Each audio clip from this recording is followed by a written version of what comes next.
بسم اللہ الرحمن الرحیم۔ اعتکاف مسجد سے لیلۃ الجائزے تک۔ اعتکاف کے لغوی معنی کم کھانا، کم سونا اور کم بات کرنا، یہ اعتکاف کے معنی۔ اب اعتکاف کا مقصد اللہ رب العزت کو راضی کرنا، اللہ رب العزت کو راضی کرنا اور لیلۃ القدر جس کا قرآن میں تذکرہ ہے، لیلۃ القدر کو ڈھونڈنا۔ نبی کریم صلی اللہ علیہ وآلہ وسلم نے فرمایا، رمضان کے آخری عشرے میں 5 طاق راتوں میں سے ایک طاق رات لیلۃ القدر ہے، جو 1000 مہینے سے افضل ہے۔ تو بالخصوص اللہ کو راضی کرنا اور لیلۃ القدر کو ڈھونڈنا، یہ مقصد ہے اعتکاف کا۔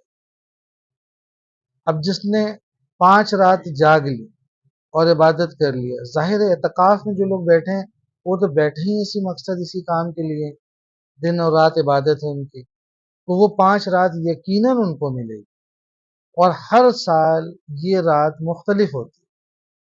حتمی کوئی نہیں کہہ سکتا کہ 21ویں رات ہے، 23ویں ہے، 25ویں ہے، 27ویں ہے، 29ویں ہے۔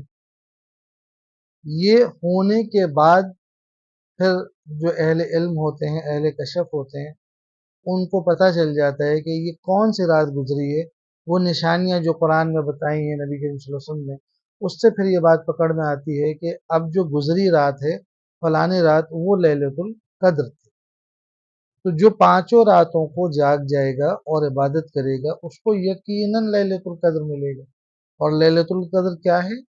1000 راتوں سے، 1000 مہینوں کی راتوں سے افضل، یعنی کہ جس نے اس رات کو پا لیا اور ایک بھی نیکی کر لی تو سمجھ لیں 84 برس کی نیکیوں کے برابر ہے۔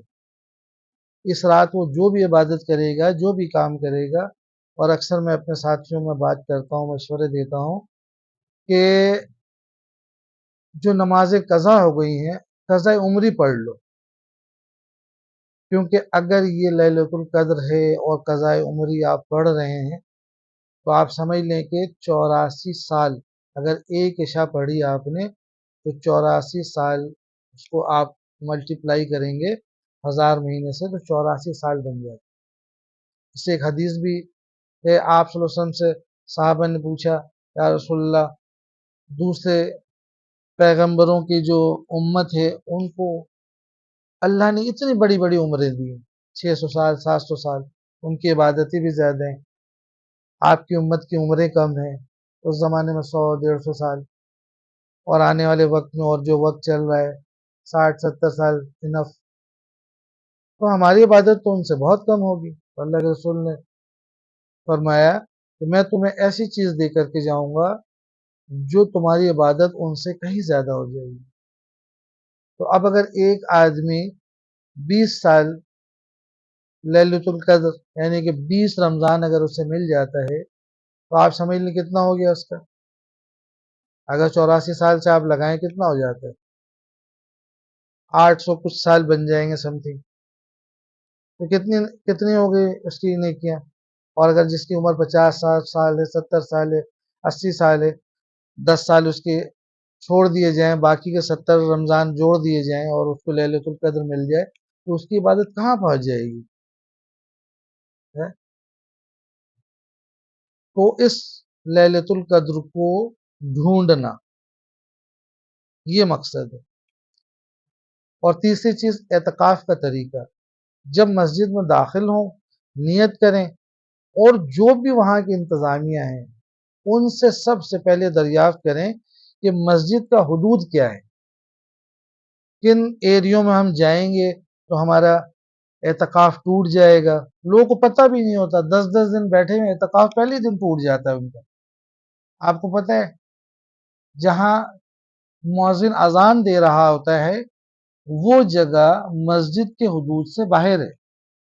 لوگ شوق میں محبت میں اذان دینے چلے جاتے ہیں ہمارے اعتکاف والے بھائی، اور وہ اعتکاف سے باہر ہو جاتے ہیں، ان کو پتہ بھی نہیں ہوتا.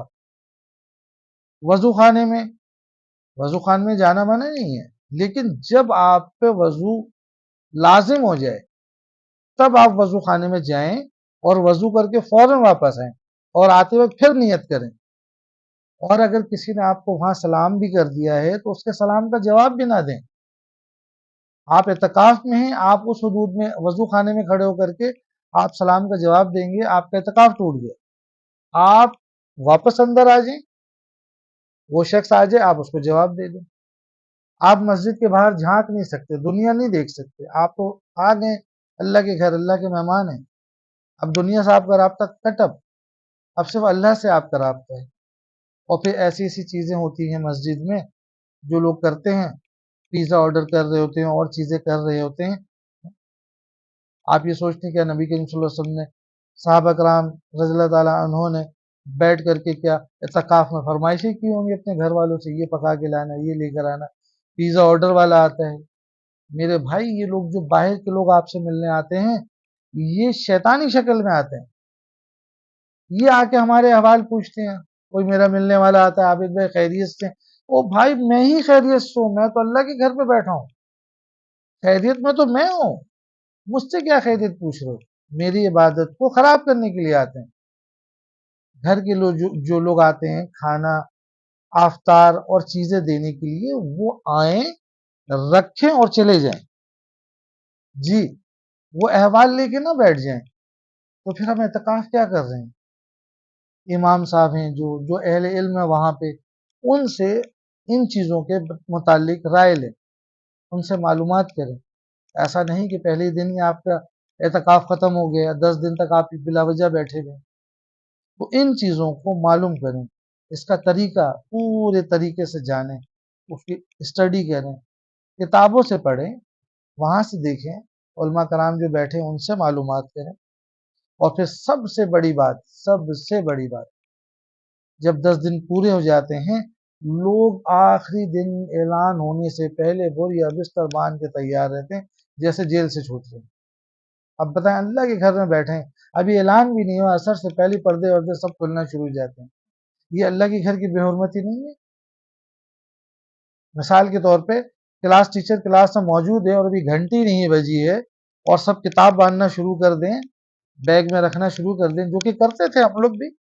تو کلاس ٹیچر کیا کرتا تھا، یا جو ٹیچر موجود ہوتا تھا کلاس میں کیا کرتا تھا، وہ اپنی بے عزتی محسوس کرتا تھا. وہ پھر مارتا تھا اسٹوڈنٹ کو کہ میں موجود ہوں، گھنٹہ بھی لگا نہیں ہے، آپ لوگ چھٹی کی تیاری کر رہے ہیں. تو ہر مسجد کے حوالے بھائی آنکھوں دیکھا حال ہے، آپ خود بھی دیکھیں جا کر کے وہاں کیا کرتے ہیں، اثر سے بوریا بستر باندھنا شروع کرتے ہیں. یہ اللہ تعالیٰ کے ساتھ مذاق ہے، ناشکری ہے. اللہ کو راضی کرنے آئے، اللہ کو چھوڑ کے بھاگنے کی بات کر رہے ہیں. پھر سب سے اہم بات، جب ان کے رزلٹ بن رہے ہوتے ہیں لیلۃ الجائزہ، جس کے بارے میں 90% لوگوں کو پتہ نہیں ہے. بھائی مغرب کی اذان ہوئی، چاند کا اعلان ہو گیا، چلو بھائی ختم ہو گئی. اب ختم ہو گئی تو کیا کریں؟ 2 رکعت شکرانہ پڑھو نفل کا، اللہ سے توبہ کرو، یا اللہ تیرے گھر میں بیٹھے تھے، جو کمی کوتاہی رہ گئی اللہ اسے بھی معاف کر دیں. ہے نہیں، بغیر نماز کے بغیر چیزوں کے لوگ آتے ہیں، ہار وار ڈالتے ہیں اور گود میں اٹھا کے لے جاتے ہیں. نہیں یہ کوئی طریقہ تو نہ ہوا. اس وقت اب رزلٹ بن رہا ہوتا ہے، مفہوم میں فرشتوں کو مامور کیا جاتا ہے ان کے رزلٹ تیار کرو،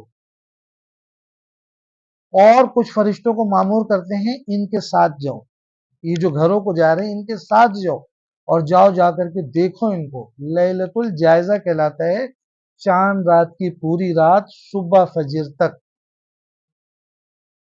فجر میں جا کر کے ان کے رزلٹ بنتے ہیں، اللہ ان کے رزلٹ جاری کرتے ہیں. تو وہ جو فرشتے آدھے ان کے ساتھ جاتے ہیں وہ کیا کرنے جاتے ہیں، وہ دیکھنے جاتے ہیں. اللہ فرماتے ہیں جاؤ جا کے دیکھو، یہ 10 دن جو میری مسجد میں میرے گھر میں بیٹھ کر مجھ سے وعدے کر رہے تھے، توبے کر رہے تھے، استغفار مانگ رہے تھے، جہنم سے نجاتی مانگ رہے تھے، گناہوں کی توبہ کر رہے تھے، جاؤ دیکھو اب یہ کیا کرتے ہیں. بڑے افسوس کی بات ہے، آپ یقین جانیں میں بھی اس معاشرے کا حصہ ہوں، اس کے بعد کیا ہوتا ہے آپ بھی جانتے ہو اور میں بھی جانتا ہوں.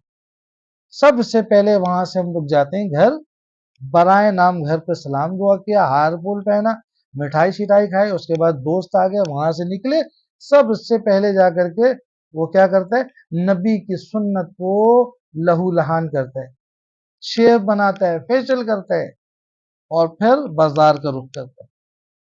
اللہ کے رسول کی حدیث ہے، اللہ کے رسول فرماتے ہیں، نبی کریم صلی اللہ علیہ وسلم، دنیا میں سب سے اچھی جگہ مسجد، اور دنیا میں سب سے گندی جگہ بازار۔ اور یہ عید کا بازار، یہ تو گٹر خانہ ہے، بےہودگی کا اڈا۔